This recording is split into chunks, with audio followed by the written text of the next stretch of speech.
सफर इस्लाम फांस बन गई है पुरानी पेंशन योजना, कहीं गारंटीड पेंशन स्कीम, कहीं नॉट नेगेटिव जैसे कमेंट्स, बयान हमारे सामने आ रहे हैं। देखिए, सरकार का काम है सभी पक्षों के जो जायज़ डिमांड है उसका को संज्ञान में लेना और उसके बारे में चर्चा करना, उसके एनालाइज करना और उसमें कितना सरकारी खर्चा उस पर बेयर किया जा सकता है उसको देखना। लेकिन मैं आपको, चूंकि इस पेंशन के बारे में बात हो रही है, तो मैं ये कहना चाहता हूँ कि देखिए, आपसे मैं एक सवाल पूछना चाहता हूँ और आपके माध्यम से मैं देश की जनता से पूछना चाहता हूँ। इस वक्त 1 मिनट के लिए मैं पार्टी के प्रवक्ता के ना हैसियत के नहीं, बल्कि चूंकि मैं प्रोफेशनल भी हूँ, एक प्रोफेशनल की हैसियत से बात करना चाहता हूँ कि क्या आगे आने वाली पीढ़ी के लिए आप समझते होंगे defined pension scheme, defined pension plan जो है, जो स्कीम होता है, और डिफाइंड कंट्रीब्यूटरी फंड जो है, दोनों में जो कंट्रीब्यूटरी प्लान जो है, दोनों में फ़र्क क्या है? आगे आने वाली पीढ़ी के लिए क्या आप सरकारी कोष से, खजाने से सब कुछ पीछे रिटायर्ड लोगों के लिए या पीछे की पीढ़ियों को देने के लिए छोड़ दें या उसके लिए रख दें और आगे आने वाले देश की जनता के लिए, प्रदेश की जनता के लिए कुछ ना रहे? आज अगर आप देखिए रेवेन्यू एक्सपेंडिचर जो है देश का, और उसमें खासकर जो, अगर आप एक छोटा सा एनालिसिस कीजिए कि अगर पेंशन जो डिफाइंड बेनिफिट प्लान ही रहता तो आज कितना बड़ा दबाव होता सरकार पे, खजाने पे, पहली बात। दूसरी बात है कि अगर कंट्रीब्यूटरी पेंशन फंड है तो उसके फायदे भी हैं। अगर उसके एक अश्योर्ड आपको बेनिफिट नहीं मिलता है, लेकिन उसके बहुत सारे फायदे भी हैं। जैसा आप कह रहे थे अपने चर्चा में कि अगर मार्केट अच्छा रहा, अगर ये रहा वो रहा, तो अच्छा जो है परफॉर्मेंस हो सकता है। इसलिए कि अगर आप देखिए जितने भी डिफाइंड पेंशन प्लान है सरकार के, अगर उसका एक्चुअल वैल्यूएशन कीजिए और उसको देखिए कि कितना डेफिसिट है, तो हर साल डेफिसिट प्रोवाइड करना पड़ता है, मतलब आपके एडिशनल एलोकेशन करना पड़ता है। लेकिन कम से कम डिफाइंड बेनिफिट कंट्रीब्यूटरी प्लान में ये नहीं होता है कि जो आप कंट्रीब्यूट कर रहे हैं उसमें से जो आप रिटर्न जनरेट कर रहे हैं उसी से आपको बेनिफिट मिलेगा। आज जो रेगुलेटर है वो स्कीम जो है वो इन्वेस्टमेंट जो गाइडलाइन देता है, इन्वेस्टमेंट गाइडलाइन में ऐसा नहीं कि मार्केट अच्छा है इक्विटी में सब डाल रहे हैं, उसमें भी कई रिस्ट्रिक्शन से कितना % इक्विटी में डाल सकते हैं, कितना डेट में डालना है, कितना गवर्नमेंट सिक्योरिटीज में डालना है, कितना स्टेट डेवलपमेंट लोन में डालना है। सीएजी ने 2019 में थोड़ा रेड फ्लैग किया था एनपीएस के पैसे जहां निवेश हो रहे हैं कि उस पर कितना विश्वास भरोसा किया जाए। पूरी बात सरकार की रिपोर्ट है, पूरी बात बोलिए आगे जारी रखिए। पूरी बात सुन लीजिए ना कि हाँ, मैं ये कह रहा हूँ कि संदीप जी कि कई बार ऐसा होता है कि लोग जो है इन्वेस्टमेंट गाइडलाइन को पहले उसमें फ्लेक्सिबिलिटी मांगते हैं, और अगर मार्केट डायनेमिक्स की वजह से अगर थोड़ा सा खराब हो गया, रिटर्न बहुत अच्छा हो रहा है, कोई थोड़ा बहुत मार्केट डायनेमिक्स की वजह से खराब हो गया, तो फिर आप सरकार को ब्लेम कर देते हैं।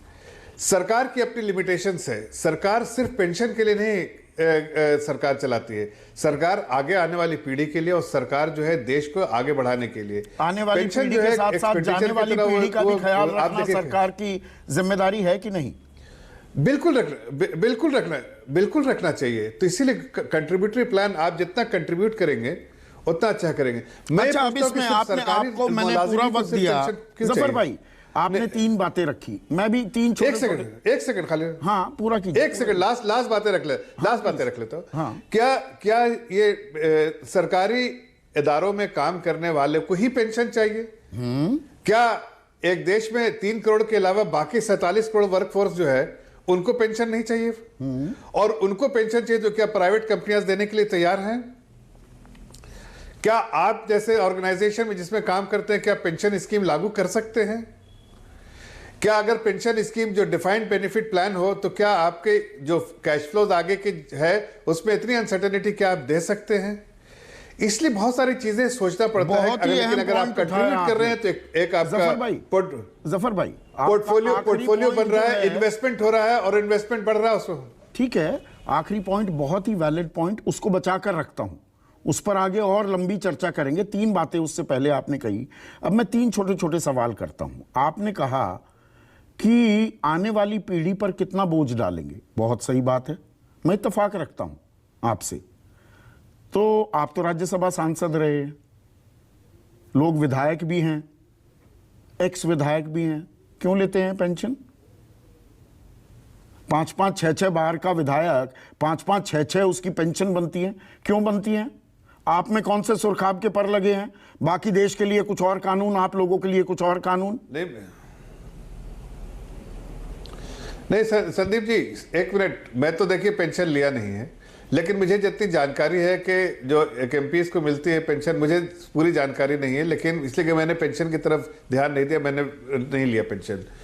लेकिन 1 बार वाले एमपी को 20,000 मिलता है, 2 बार वाले को 40,000 मिलता है, और जो 5 बार होते हैं उनको 60-70 हजार रुपए मिलता है। ऐसा नहीं, 5,20,000 में पंजाब का आपको उदाहरण दे रहा हूं। अच्छा, दूसरी बात, छोटे छोटे सवाल हैं। अगर पुरानी पेंशन योजना आने वाली पीढ़ी पर बोझ बनेगी, जो आप कह रहे हैं और जानकार भी कह रहे हैं, तो सेना में पुरानी पेंशन योजना क्यों लागू है?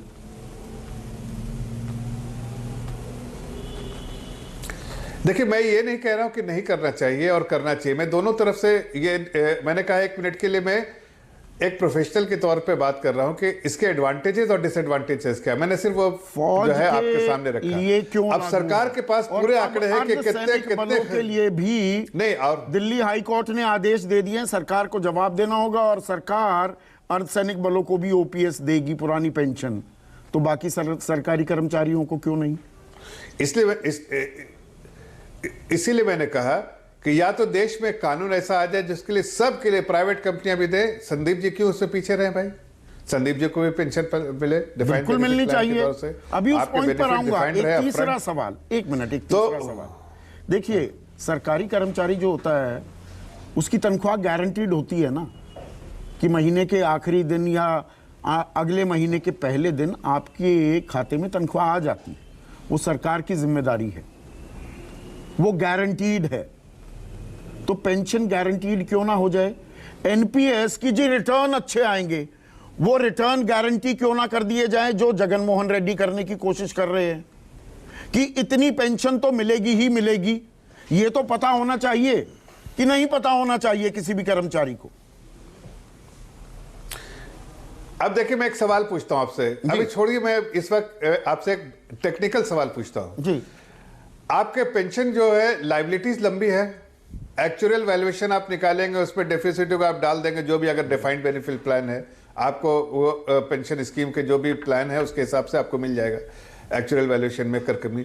लेकिन आप यकीन मानिए कि अगर आज के दिन में इस देश में जो गवर्नमेंट सिक्योरिटीज इशू होती है या फिर और भी जो डेट इंस्ट्रूमेंट इशू होता है, वो कितना लॉन्ग डेटेड इंस्ट्रूमेंट होता है। क्या हमारे पास डेप्थ ऐसा है?